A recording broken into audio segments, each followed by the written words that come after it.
Look at this young kid walking the neighborhood with a push mower and a weed eater. Hustling. That's what I like to see.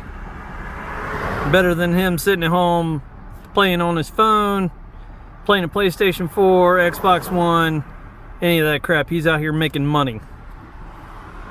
Good for you, kid. Good for you. Hey guys, actually I stopped, talked to that kid for a few seconds. He was embarrassed to be on camera, so I didn't record him. But I talked to him for a couple minutes. He does 15 yards a week, and he is 16 years old. That is awesome. And goes to school. So that's what I like to see. And that's why I like to see kids do, man, instead of sitting at home.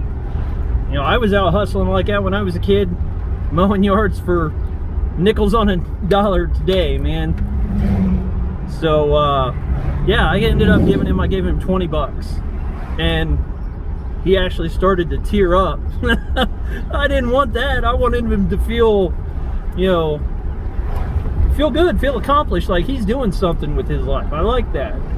So, yeah, if you see kids out there hustling like that, man, show appreciation to them. That gives them the encouragement to keep going. And I told him, I said, hey, keep at it, man. I said, I was the same way, and, you know, I'm not a millionaire, but I make a living at what I do. I have a passion for what I do. And I could see in his eyes, and just a brief conversation I had with him, he enjoys it. He has a passion for lawn care. So I'm kind of curious to see where that kid goes. I gave him my business card, and I told him, I said, if he needed some help in a bigger property or whatever, let me know. I'll come out and help him make some money. You know, that's what it's all about.